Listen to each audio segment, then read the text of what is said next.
Are you ready to shatter ceilings, to redefine what's possible in your life and business? Then welcome to the Beyond Woman podcast, where we dive deep into the heart of empowerment, the art of crafting a lifestyle business that truly serves you, and the tools to unlock your most authentic, powerful self. I'm your host, Jacqueline Walker-Johnson, and here we celebrate the women who are rewriting the rules, the visionaries carving their own paths, and the experts who are sharing their hard-won wisdom to guide us all. Join us for intimate conversations with women who are not just talking the talk, but walking the walk. Women who have the expertise and the sheer grit to empower you to step into your limitless potential. Get ready to be inspired, challenged, and transformed. This is the Beyond Woman podcast. Let's begin. Today's episode is brought to you by the Freedom Formula. Sis, what if your freedom wasn't found in more hustle, but in healing? The Freedom Formula isn't just a program, it's a movement, a sacred space for women ready to stop striving and start thriving. Social media gives you the highlights, but if you want the depth, the soul work, and the actual steps to get free, you need to be in the room. And that room is our private community. So if you're ready to get free, financially, emotionally, and spiritually, tap the link in the show notes and come join us inside the Freedom Formula. We're waiting for you. Today's conversation features the powerhouse Shelly-Ann Aqui Solomon, a distinguished business and life success coach based in Trinidad and Tobago. With over 25 years of entrepreneurial and coaching experience, Shelly-Ann has helped countless Caribbean women turn vision into profitable, purpose-led businesses. As the executive director and lead consultant of the Position to Propel Success Academy, she brings together proven business strategies, digital marketing insight, and powerful personal development tools to help women thrive. She's also the visionary behind transformational events like the ELITE Mastermind, PWP Marketing and Branding Brunch, and the Picture of Possibility Women's Conference. Get ready for a conversation that's packed with clarity, strategy, and the kind of wisdom that shifts your mindset from stuck to soaring. Remember, if this episode speaks to you, don't keep it to yourself. Share, subscribe to the Beyond Woman Conversations podcast, and leave a review on Apple Podcasts. It helps us reach more women who need these conversations.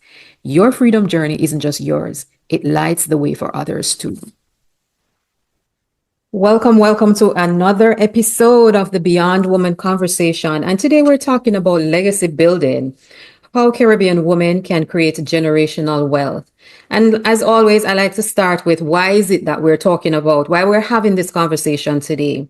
And April is Financial Literacy Month, a global observance dedicated to raising awareness about the importance of financial education and empowering individuals to make informed decisions about money. In the Caribbean, where generational wealth gaps persist and economic challenges disproportionately affect women, financial literacy is more than a buzzword. It's a lifeline. It's about knowing how to budget wisely, save consistently, invest intentionally, and plan for a secure future. So this month is our call to action for Caribbean women to not just learn about money and not just talk about money, but to own their power with it. Whether you're just starting out, rebuilding, or growing your wealth, now is the time to take steps towards lasting financial freedom and legacy building. So today we're talking with, we have the honor of talking with financial strategist and advocate for economic freedom among Caribbean women, Shelly-Ann Aqui Solomon. I hope I pronounced your name properly, Shelly-Ann. Yes, you did. And welcome to the Beyond Woman Conversations podcast. Thank you so much for having me. Awesome. All right. So I also love to start with a little bit of statistics. And this is from the Caribbean Financial Planning Association. And it says less than 25% of wealth in the Caribbean is transferred successfully to the second generation. And it simply means that wealth is being built, but not sustained. So Shelly-Ann, what's the biggest mindset block that keeps Caribbean women from thinking long-term and building wealth that outlives them? There are many reasons, but the main one that I have seen over my career, it is coming out of survival mode. Many of us, when we start our careers, we are coming from a place of survival. Generally, we are not coming from money, we are not coming from wealth, we are not coming from a place where there was a large or a deep bank account handed to us, or even a platform. So when we start with building our careers and we start with creating financial freedom for ourselves, we start from a place of survival. But once we move out of that mindset of survival or becoming poverty adverse, we start to see the future. We start to see the generations that right coming behind us, our children, our grandchildren, the young people around us, even our communities. We start to think wider and further ahead. So I think that the biggest mindset that we would have to change is one, coming out of survival mode. Two, removing the poverty adverse triggers and blocks that we have in our minds. And three, knowing that we are capable of creating generational wealth. Once we get to that point, our behavior and our actions and our decisions change. I love that. And I'm getting from you, it is the belief that we need to have, that we are capable, right? All right. So I know we jumped right in, but we're going to jump back a little bit. I want us to get to know you a little bit, right? So let's talk a little bit about Shelly-Ann. Give us a little bit about your background, what inspired your focus on legacy building and creating generational wealth. I'm a firstborn, and as the firstborn child, you learn leadership, self-regulation, self-awareness skills from an early age. I also was very much exposed to women who are creative, ambitious, innovative, and they had a lot of resilience. And as a young person growing up around these women, I noticed these traits and they impacted me. I was also involved in their businesses from the age of 12. So I was involved and I was seeing how they operated, how they handled challenges and so on. So that influenced me again. The third thing I would say about my childhood and a little bit about me that influenced who I am today is in the 80s, there was a very bad recession. And I looked at my father, and he was a supervisor in a car dealership. And he was unceremoniously retrenched. He did not get any packages. He did not get anything, just dismissed. And our family was a family of 7. So I looked at my father, and he had just bought a brand new car. And almost instantly, he turned that car into a taxi service. Then I looked at my mother. She was a seamstress or garment construction expert, as we say today. And she was just so close for us. Back in the 80s, that was normal. And I looked at her quickly going to more experienced seamstress or garment construction, tailors, all of those people that would help with that skill and increasing her skill and then turning that into a business. So I learned from a very young age, take what you have, use it to get what you want so you can be where you want to be. Also, as a big sister, I'm the eldest of everything, niece, first grandchild, first child. So I had a lot of situations where I had the responsibility for people around me. The expectation of being responsible and handling things was upon me from a young age. So becoming a leader and becoming an entrepreneur, that was instilled in me in the very fiber of my being from a child up.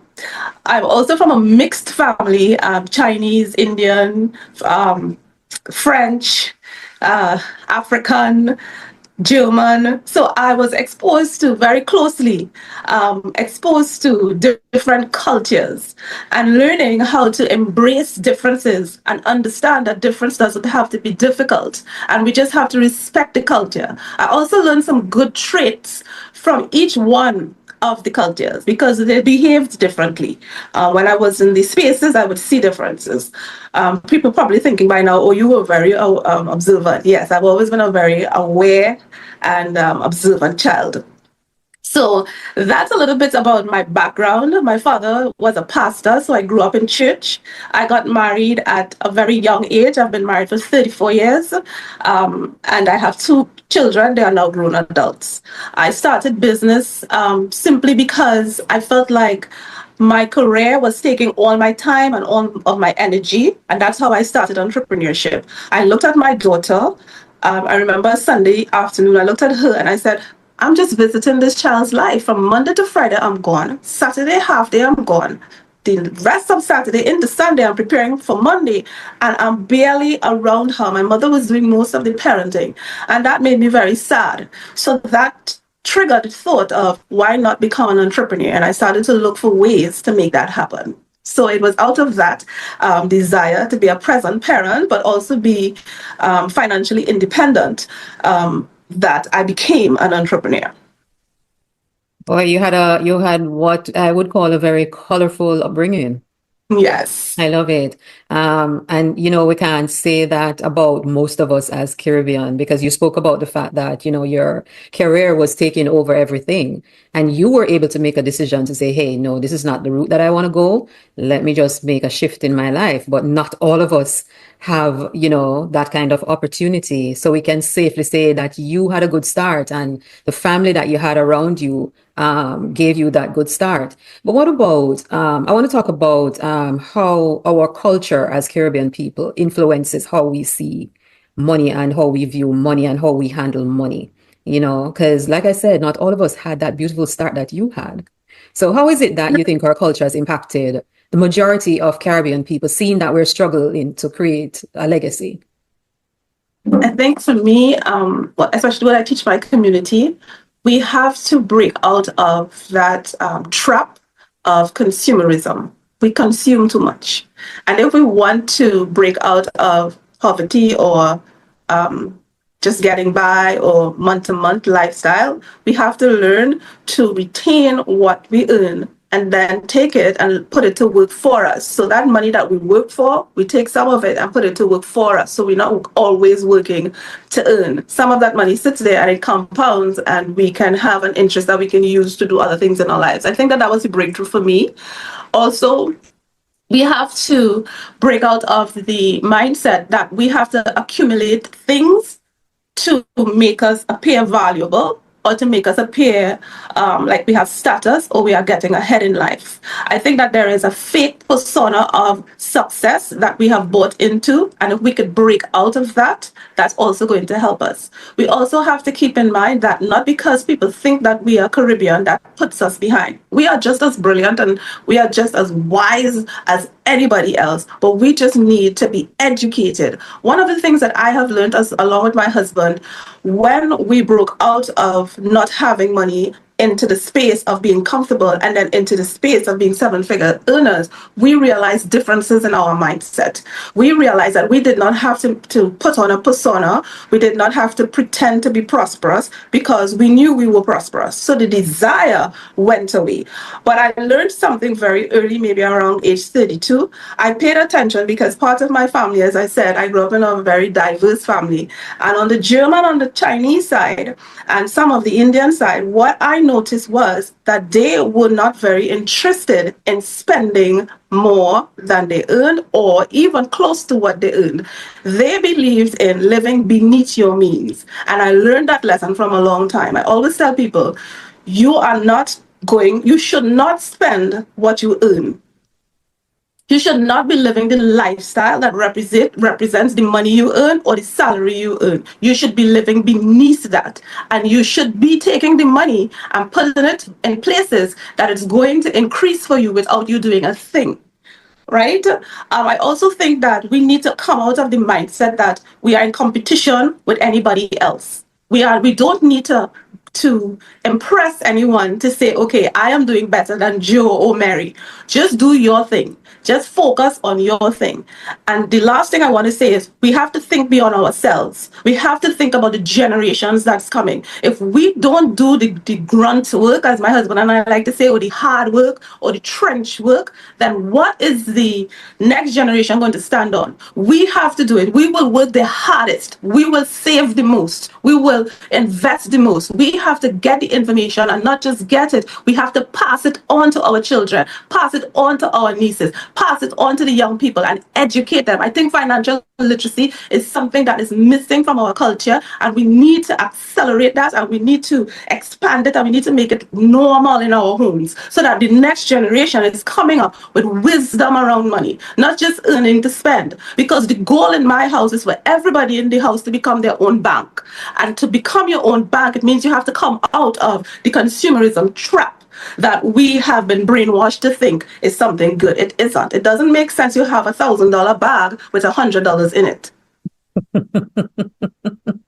I love it. I want, you're talking and I want to say hallelujah, preach, preach, preach, preach, preach, because you're saying all the things that we really need to hear. And while you were talking, there's this little thing where we'll say,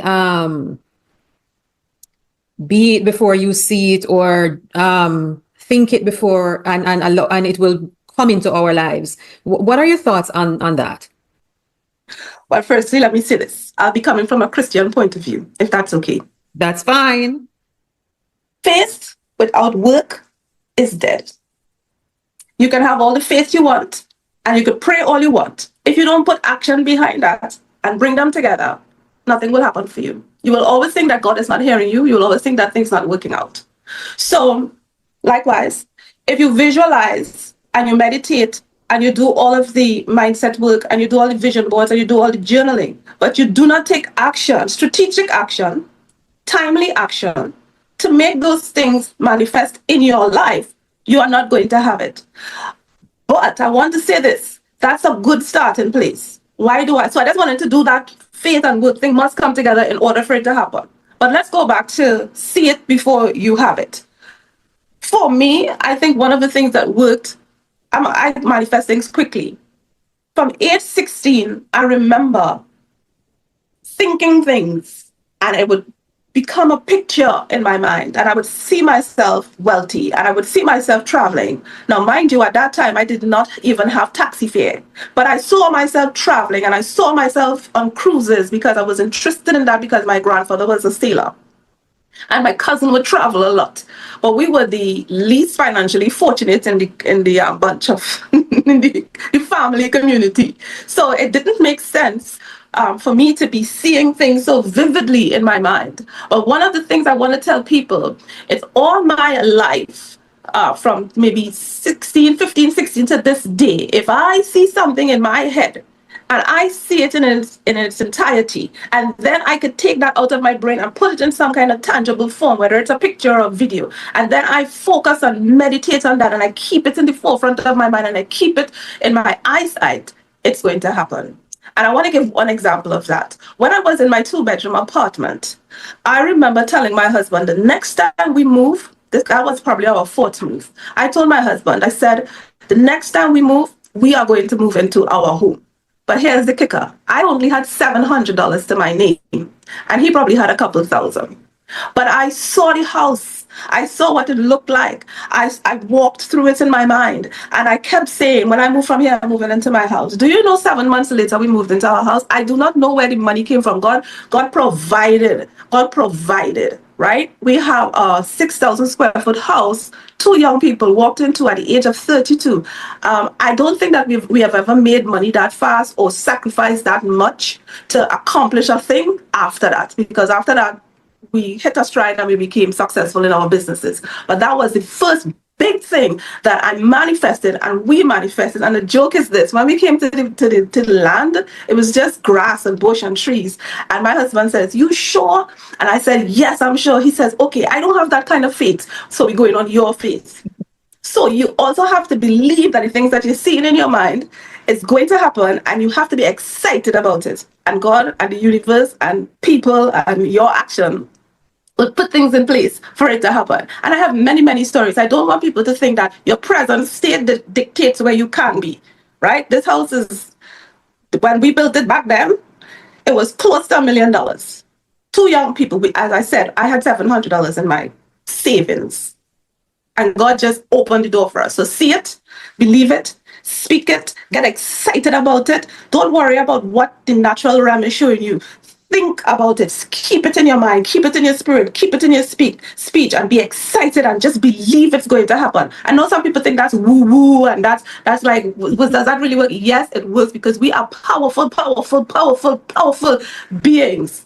And we have the power to speak things into existence, because words leave our mouth in molecules and come back in experiences and in objects. So we have to be careful. That's why the word of God says that we will give account for everything that proceeds out of our mouth, because whatever proceeds out of our mouth gets life.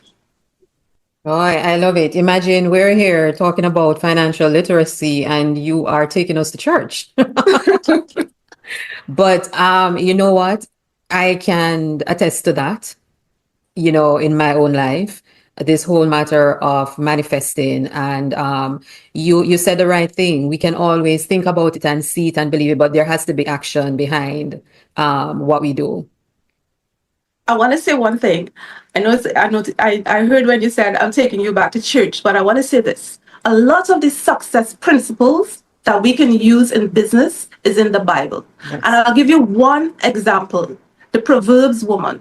She got up early in the morning. There were traits that she had. She became the bank. She was first up.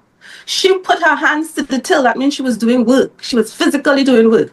And that woman was not only able to take care of her household and her handmaiden, she was able to consider buying land with her money, not with a loan, which means that she was very diligent and responsible with the money that she had from her previous ventures. So she considered to buy land with money that she had. If we look at the principles that she lived by, if we look at the principles that Joseph lived by, we will see a lot of these success books that we see out there. If you go back to the Bible, you will see that a lot of these principles are taught to us in the Bible. I have been successful just standing on the principles and the teaching of the Proverbs 31 woman. If you go and look at her behavior, her mindset, and the things that she was able to achieve, to say that she rose above others.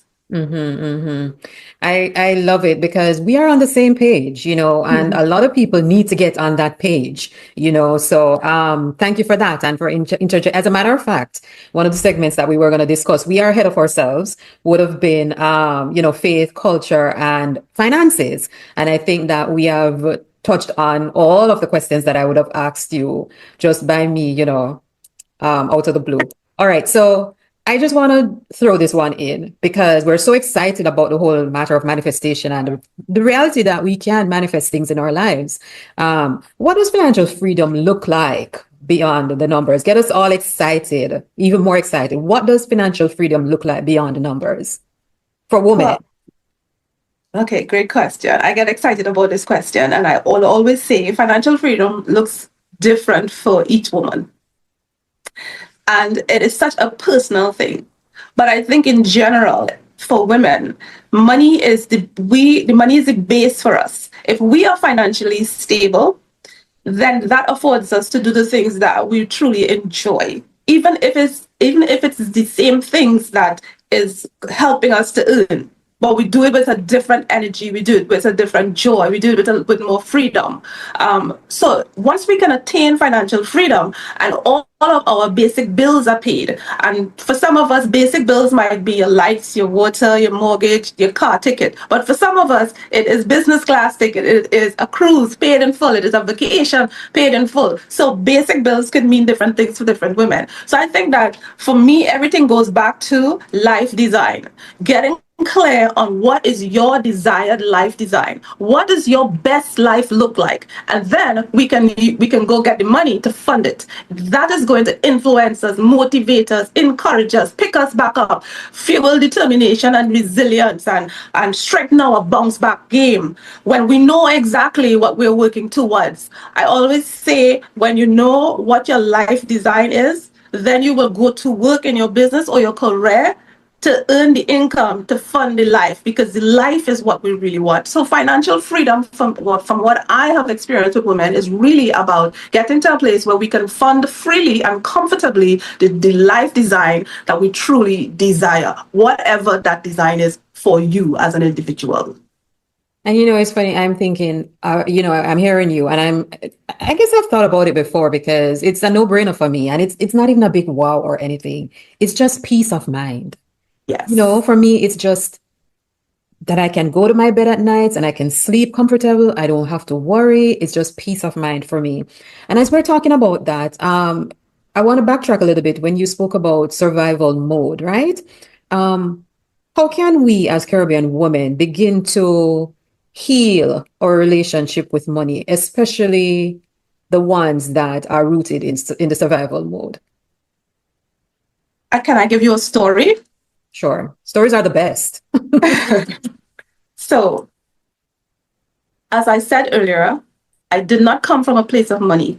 While there were family members with money around me, that was not my personal reality. However, as I started business and I started to generate repeat six figures every month, money, I wouldn't say I was responsible with money. I thought I was, but when I got to this place I'm going to discuss, I realized I wasn't. I was sitting on my bed. I was already living in my home.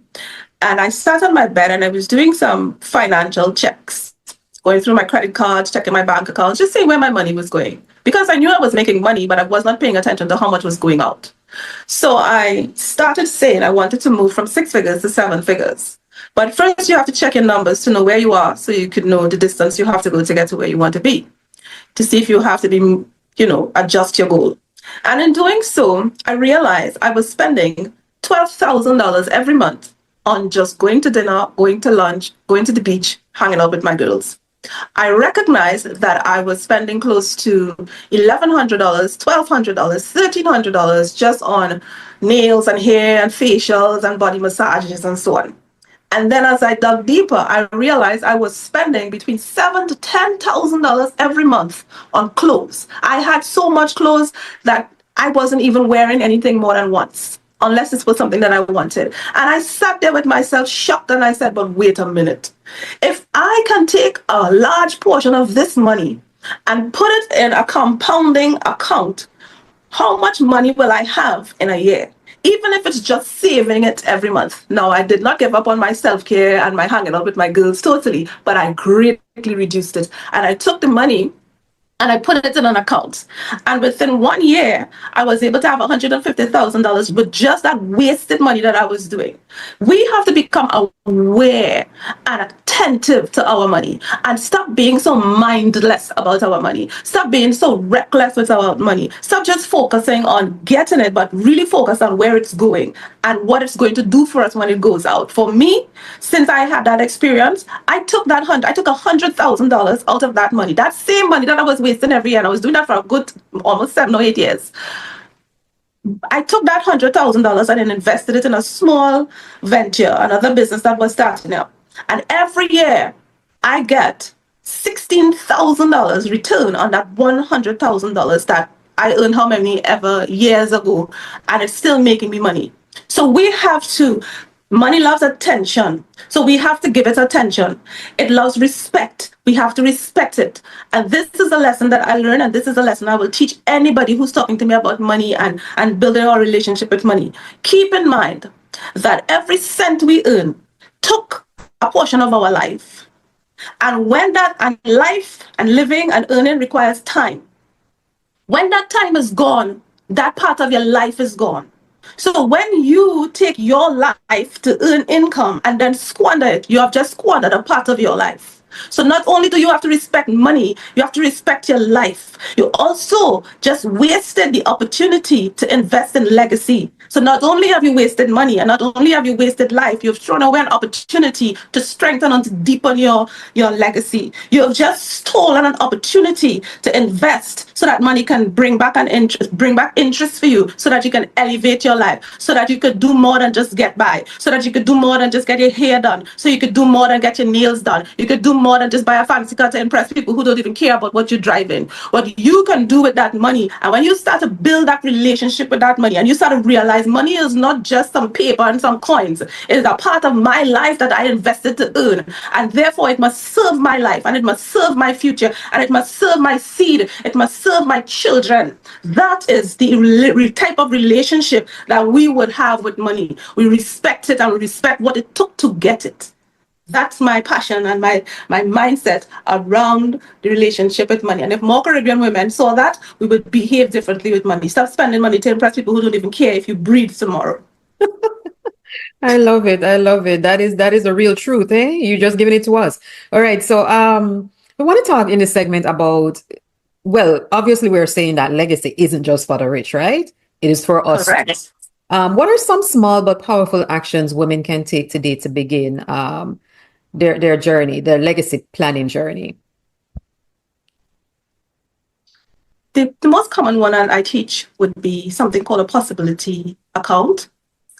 Most people call it an emergency account. I don't like to say emergency because I don't want to call emergencies to myself.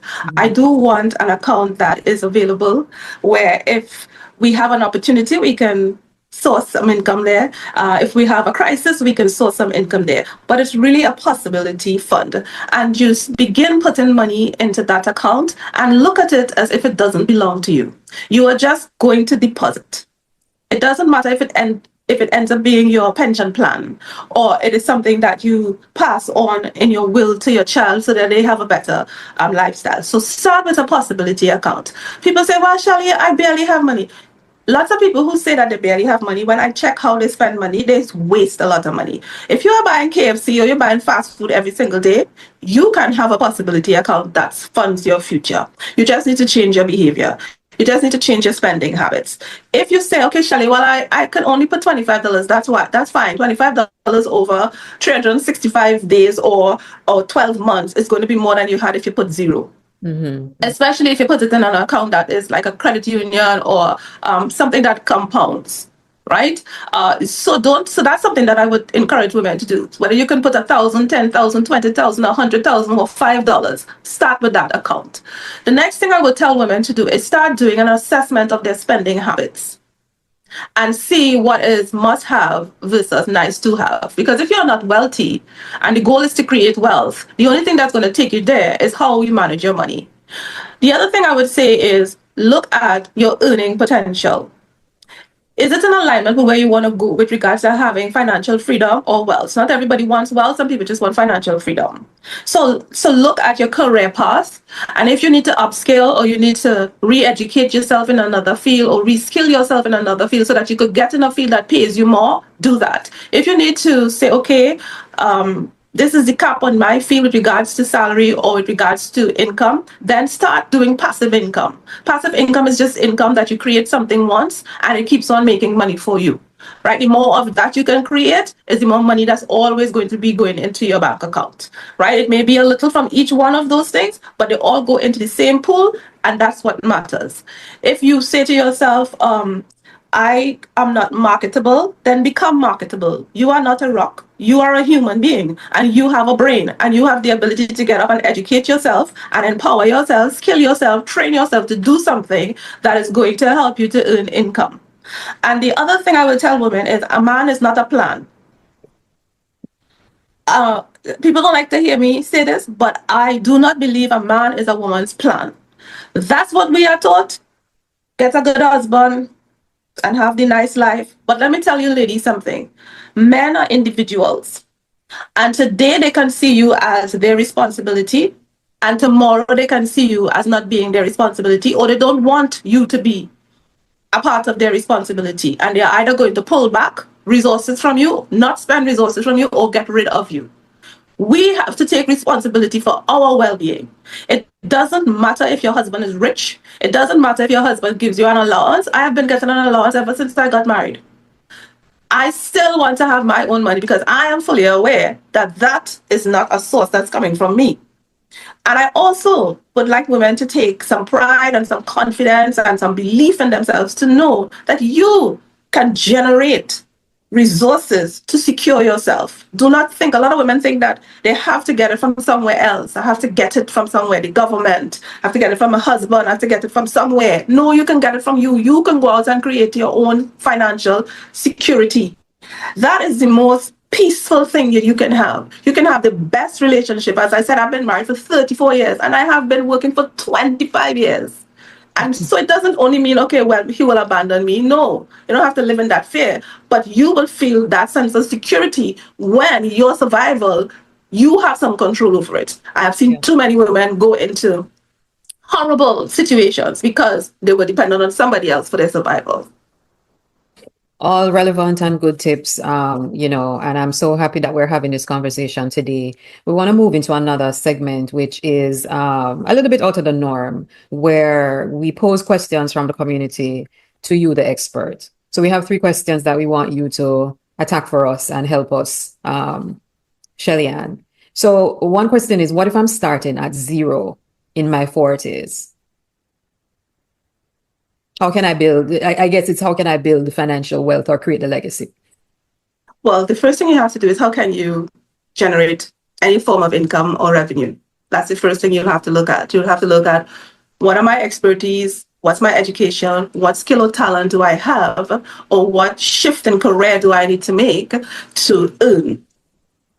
And once you figure that out, then you're going to move to how can I manage and leverage the money that I'm making to elevate to a higher place? Because we do have the ability to earn at, let's say, 10,000, but elevate to 100,000 using that 10,000. So that's the second thing. And then the third thing, well, that should really be the first thing. You have to believe that age is just a number, and you use those 40 years as leverage to move you ahead faster, because you have information, you have experiences, you have expertise. Even if you haven't been in corporate or you haven't been in business, you have life experiences. You have things that you can pass on to someone else, that will save them from a pit or save them from a hurt or a horror, that they will be willing to pay you. So you have to look at yourself as a resource. You have to look at yourself as a product. You have to look at yourself as a picture of possibility. You don't always have to look at somebody else as a picture of possibility. You can look at yourself, see what is possible for me.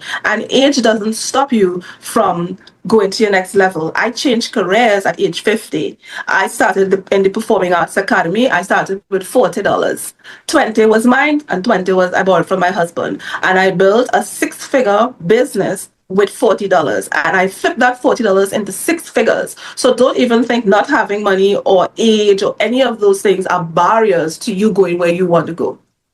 If you believe that you can do it, then the only thing that's missing is the actions, the strategies. If you do not have the actions and the strategies to do it, then hire help. Hire a mentor, hire a coach, hire a consultant to give you the roadmap to success, because trust me, it is available and it is easily accessible to women, no matter the age. I have women in my clientele who are 40, 50, 55, starting new businesses. So I promise you, you can do it at 40. 40 is young. And that's the point. That's the point. And you start now, because a lot of us believe that when we get to the midlife, or life has ended, life is just beginning. And this is the awakening, I like to call it. You know what I mean? And that is why a lot of us change our careers or begin to do something. And then at this point, we begin to think about the legacy creation. So, I mean, at age 40, there are so many of us who are thinking this very same question. So it's just a matter of moving and strategizing. And as you say, if you don't have the help, go and get it. I love that. All right. How do I get my spouse on board with legacy planning if, he's not of that mindset? The only person we have control over is ourselves. So that's the first thing that we have to embrace. Secondly, be the example. You start. You show him that it's possible. Continue having the conversations in a respectful, compassionate way with him versus a critical, or why don't you come up? Sometimes we force men to do things that they are not emotionally or mentally are ready to do. We might be ahead, we might be ready, but that doesn't mean that he is ready. So what we do is we show them by our actions that we are moving in that direction.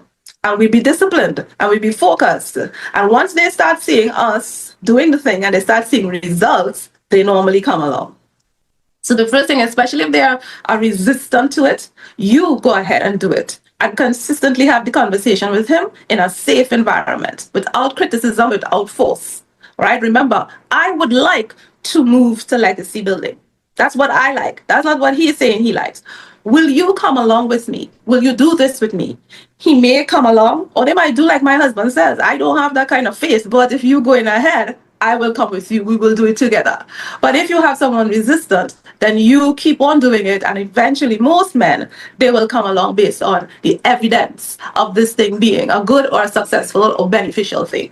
But never force them, never beat them up, never criticize them. Allow them to grow into it with you. Because again, a man convinced against his will is of the same opinion still. So we have to do whatever is necessary, take the steps that's necessary to start building legacy as best as we can, and then let him come along, all right? But you can't force them to do it. And it just goes back to, they'll say that we think in colors, they think in black and white. I love that. You start first. Okay. What if I have debt? Can I still think about generational wealth? Of course, that is a big motivator to think about generational wealth because we don't want to be in debt, right? So being in debt is a motivator for succeeding. It's a motivator to get up and do extra. It's a motivator to do what's necessary, to try harder, to go harder, to think more strategically, to expand ourselves, to expand our ability to earn. And once we start doing that, we will get ourselves out of debt, and then we will begin saving. Most entrepreneurs get into debt. It's something that we generally don't escape because as we are expanding, sometimes we don't have time to stop and consolidate. And we keep expanding, and then sometimes we do it a little too much. Some of us go way too far and we end up in debt. Or sometimes we pay everybody else and there's nothing for us. There's nothing left to come to us. So debt is a motivator. Lack is a motivator for us to move towards the money. Awesome, awesome.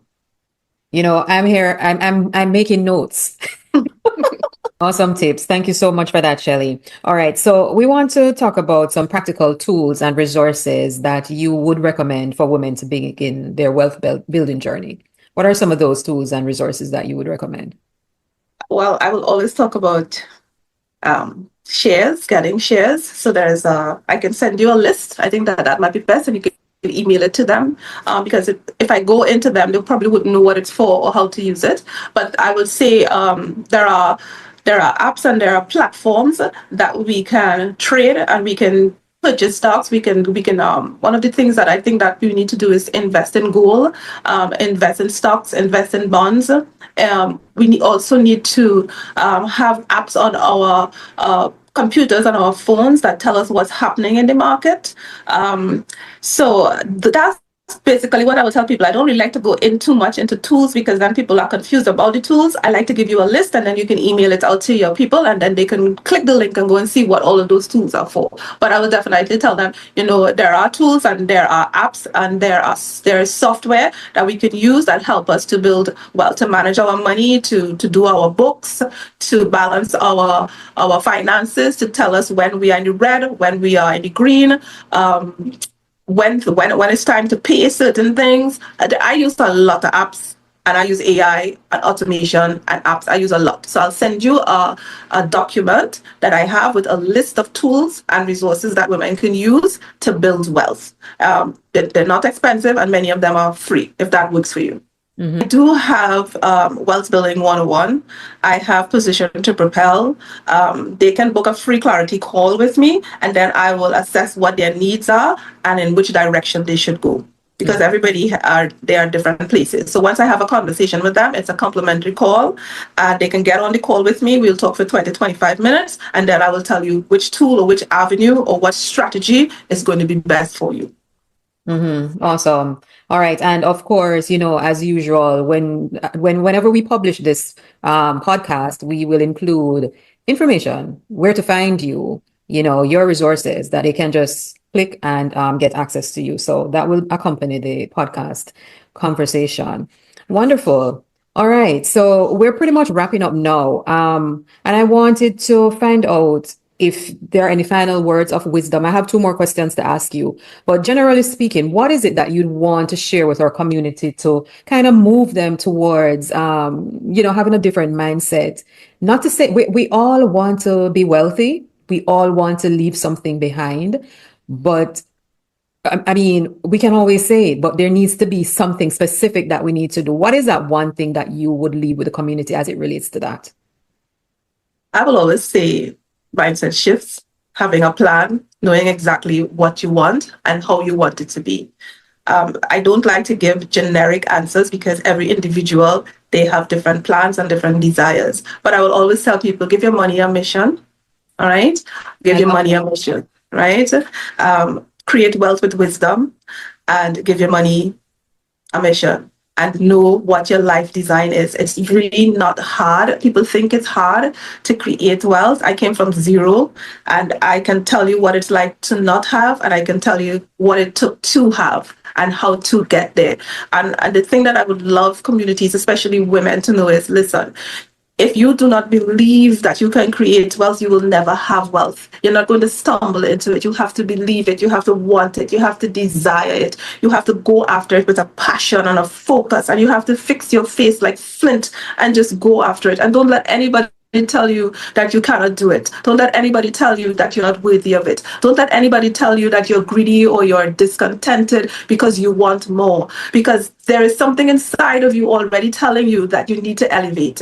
And there's also something inside of you telling you it's time to accelerate the movement towards accomplishing it. So you just close your ears off to the negative people, to the people that will break your belief, to break your trust in yourself, and be stumbling blocks as you move towards what you want. You have to believe that you are capable of having it, you deserve it, and it's okay to desire it. That is what I want people to know, because I know firsthand, if we can believe these things, that we can adjust our mindset, there is so much that we can achieve, because now all of those stumbling blocks and hurdles are now out of our way, and we can just go straight to the destination that we want without reservation, hesitation, or doubt. I love it. I love it. And I think, I think above all, I'm sure you said it, believe that you deserve it. Believe that you deserve it. Believe that you can have all that you desire, Yes. Believe that you deserve it. I want to say this. This is a principle. I like to share principles that I live by. We have to believe that the creator of all creation, we have to stand on the promises. And one of the promises is that God wants to give us exceedingly, abundantly, far above what our minds can conceive to ask for. So if God wants to give us beyond what our mind can conceive, then it's a done deal for us. Our job now is not only just to get into action, but to dream bigger, because even the bigger dream, the promise doesn't change. And push your brain to expand your dream to bigger, greater than getting by, bigger, greater than just being rich, bigger, greater than just having money and having things, but more about having impact and influence. Let's expand our thinking, because he wants to give us beyond what our minds can conceive to ask him. So you just let God do his job and you do yours. And it's funny that you brought up that passage of scripture. You didn't say where it's coming from, but it's Ephesians 3:20. Ephesians, yes. And that's our foundation here at the Beyond Woman, Ephesians 3:20. That, it's not just, we're not walking the walk by ourselves. And there is an easier way. And I'll leave it at that. Yes, correct. Very, very powerful lesson that we're leaving them with. We are not alone. We are not doing it alone. We will not struggle alone. We will not succeed alone. We have a purpose, and it is divine, and we know what it is. We don't need people to tell us. Absolutely. Absolutely. But, I want to ask you a question. I have about 3 questions that I want to ask you, and then we're going to wrap up. Okay. I am so heavily, invested in community then. And I'm trying to, does the community play a role in, how does the role of community impact financial growth? And secondfold, how is it that we as women can band together with sisters, cousins, just a community to begin to create wealth for ourselves? Oh, I love it. And that. Community is currency. If you want to go fast, go alone. If you want to go far, you need a community. Community has been one of the greatest resources that I have had at my disposal. I do not think that I would have grown, and many of my clients would grow as fast and go as far and be as influential and as successful, not just financially, but also in their goals to empower others. Community is critical for success. Community provides you with resources. Community provides you with connections, and it opens doors that normally you would not have access to. Community has people talking about you when you are not there. You have ambassadors. Community has people defending you when people attack you and you're not there to defend yourself. Community will show up to help you and save you money when you have events and you cannot afford to pay for an entire event team. Community will open doors to discounts. Community will open doors to expanding your borders. Community is currency.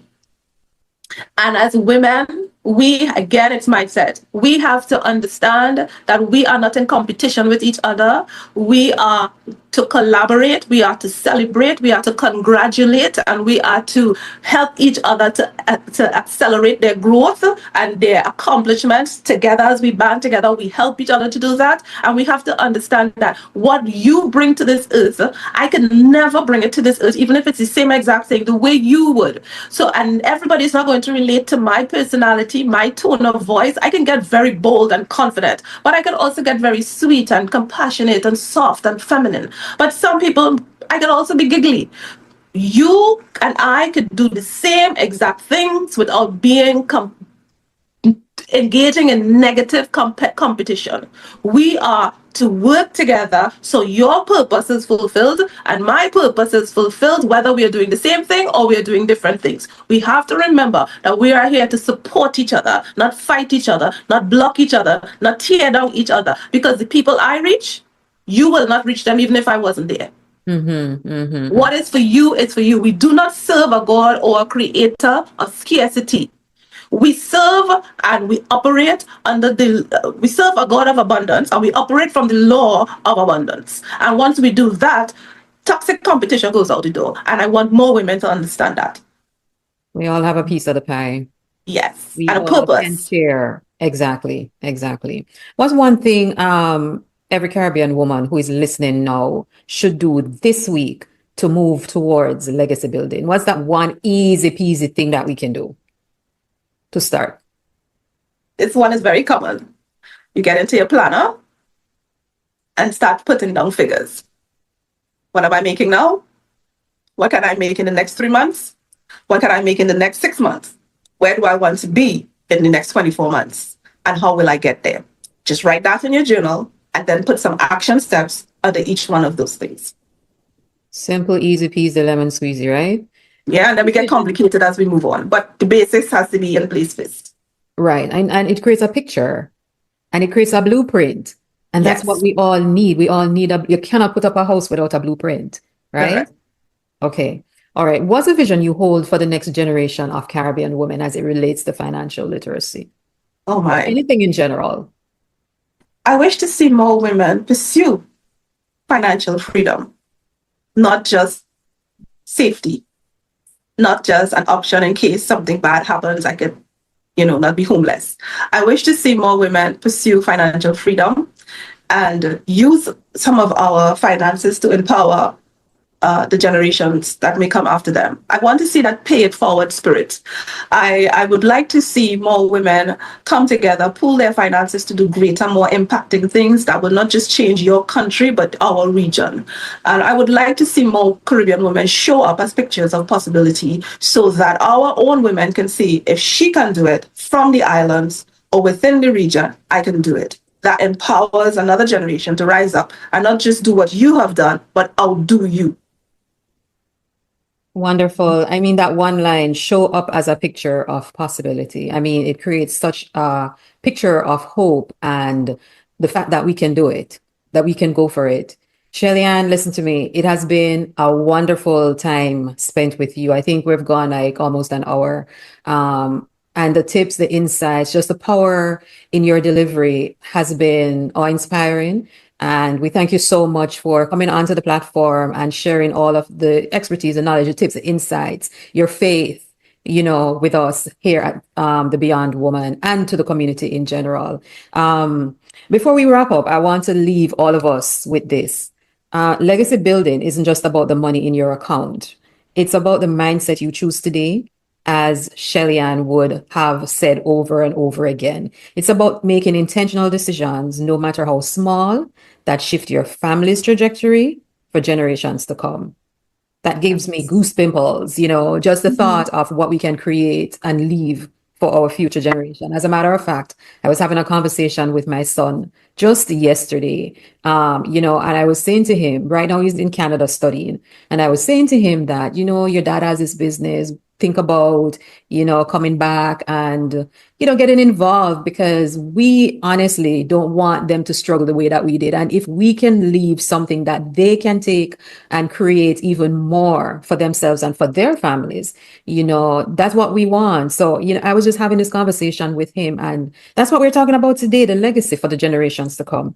So maybe you're just learning how to manage your income. Maybe you're rebuilding after a financial setback. We talked about that just now. Or maybe you're already investing and thinking about your children's future. Wherever you are, start there. That's enough. And as we close out this episode during Financial Literacy Month, remember this: knowledge is a seed, but action is the soil. You can learn all the financial tips in the world, but it's what you do with them that grows into something lasting. And I believe that was echoed so many times in the conversation that we just had with Shelly. This month and beyond, make a decision to learn, to act, to build, because your legacy starts now. Shelly-Ann, thank you again so much. Listen, we have to have you back on this platform and pretty soon, if you will, graciously accept. Thank you again so much, Shelly, for just having this conversation with us. And you are most welcome. Or continued success, rather. Thank you for having me. It's certainly a pleasure. I'm always excited to share knowledge, tips, hacks, approaches, mindsets to empower women to excel. And we, as entrepreneurs, know that success is not only dependent on apps and processes and systems. It has to do with our entrepreneurial mindset, our behavior, our attitude, and our resilience. And we can have all of the tips and hacks and all of the courses and classes and coaches. If we don't do the work on us, we are not going anywhere. Awesome. The healing has to take precedence for everything else to flow to us, or we wouldn't know what to do with it, right? Mm-hmm. Wonderful words to end this conversation. Thank you so much, Shelly. And that brings us to the end of this episode of the Beyond Woman podcast. I hope you're leaving feeling inspired and ready to take action. Remember, you are capable of so much more than you think. Keep pushing those boundaries, keep learning, and keep believing in your limitless potential. We want to stay connected with you, so be sure to follow us on social media at The Beyond Woman Magazine for daily inspiration and behind-the-scenes content, and to join our growing community of empowered women. Visit us at www.thebeyondwomanmag.com and www.thebeyondwoman.com, where you will find more resources and articles to support you in your journey. Sign up for our newsletters and be the first to know about our exclusive events and for more opportunities to connect. To all my Caribbean sisters, let's lift each other up. Share this episode with the women in your life who need to hear this message, and let's continue to build this powerful network together. If you enjoyed this episode, please consider leaving us a review on this app. Your support helps us to reach more women. Thank you for being part of the Beyond Woman movement. Keep shining, keep growing, and keep living your extraordinary life.